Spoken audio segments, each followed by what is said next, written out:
Bonjour à tous et bienvenue sur cette nouvelle vidéo dans laquelle je vais vous présenter une position de finale assez incroyable. Donc là, bon, c'est la position très haut blanc. On voit que le pion noir est situé en H2 à une case d'être promu sur la case H1. Le roi noir se situe sur la case D4, donc pour l'instant il attaque le cavalier en E4 qui va certainement bouger ce coup-ci, mais concrètement, on voit que ça va être très compliqué pour les blancs, à première vue, de se défendre, puisque par exemple on voit que sur cavalier F2, si le roi noir arrive à parvenir par exemple sur la case F3 et puis enfin G2, eh bien il pourra capturer simplement le cavalier. Si le cavalier par exemple va de F2 à H1, s'il essaie de repartir, que ce soit en F2 ou en G3, si le roi noir atteint la case G2, le roi noir peut s'emparer de ce cavalier et faire dame au coup d'après. Eh bien en fait, si on regarde un petit peu plus précisément la position, on se rend compte que grâce à un coup très subtil, les blancs peuvent parer à toutes les possibilités du roi noir de s'approcher en créant des menaces, de nombreuses menaces en fait de fourchette, si jamais le roi noir s'approche.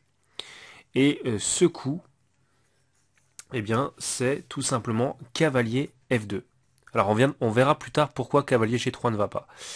Cavalier F2. Donc, cavalier F2.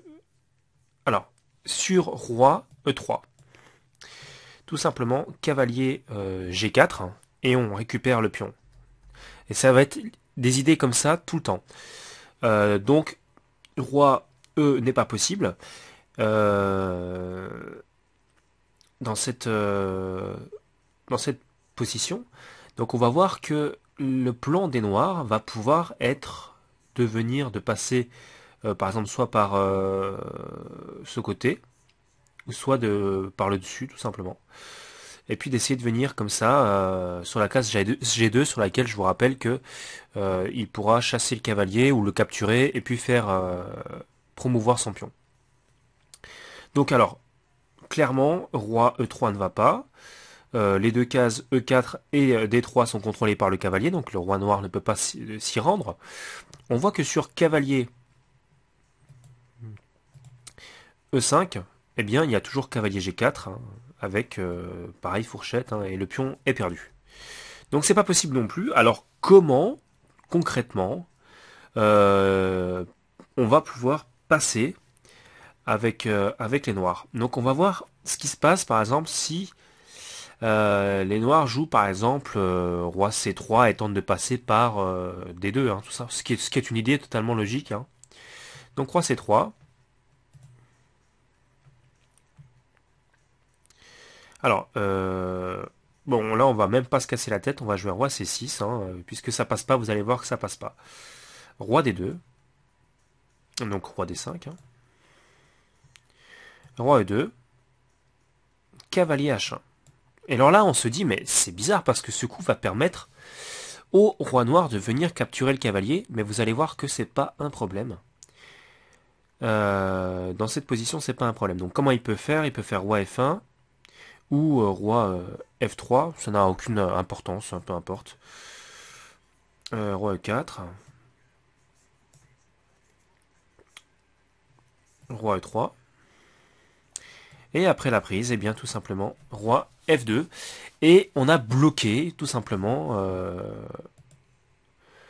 le roi. Le roi noir n'a plus de case pour jouer, donc c'est patte, puisque le pion est bloqué par le roi également. Donc voilà, en fait on voit que on empêche simplement le roi de passer suffisamment longtemps pour permettre à notre propre roi de pouvoir lui-même passer et de pouvoir donc bloquer tout simplement le roi noir sur cette colonne. Et donc on voit que peu importe, même si il joue roi E5, peu importe, je veux dire, ici sur cavalier F2, même si c'est roi, bah non, sur roi E5 effectivement il y a cavalier ici directement. Mais si roi D5 par exemple, tout de suite, après cavalier F2, pourquoi il ne veut pas me le jouer? Roi D5, eh bien pour par exemple venir passer ici, parce qu'on voit que sur roi E5 il y a tout simplement la fourchette qui récupère le pion, eh bien on peut jouer roi D7 avec les blancs, et l'idée reste la même. Donc les noirs vont essayer de passer sur cette latéralement, on va dire, sur le côté, mais ça n'ira pas puisqu'après il y a roi D6 et puis le roi va pouvoir venir jouer tranquillement sur la diagonale, et revenir ici et pouf, atteindre la case F2 sur laquelle tout simplement, eh bien il empêchera le roi noir de sortir et de permettre à son pion d'être promu. Donc voilà une position assez dingue de finale. À noter que c'est un thème extrêmement récurrent lorsqu'il y a un pion sur la bande. Il faut faire attention, souvent ça ne suffit pas pour gagner parce que le roi adverse peut, même si c'est un pion supplémentaire qu'on a, il peut venir bloquer notre roi et l'empêcher de sortir et donc on peut plus faire, non seulement on peut plus faire dame, mais en plus souvent c'est patte.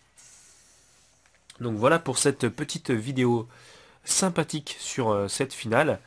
Donc en fait on bloque le roi adverse suffisamment longtemps pour qu'il doive contourner et qu'on ait le temps d'amener notre roi pour venir bloquer tout simplement le roi adverse et obtenir la nulle dans une position qui est matériellement inférieure. Donc voilà, j'espère que cette nouvelle vidéo vous a plu et je vous dis à très bientôt pour de nouvelles vidéos.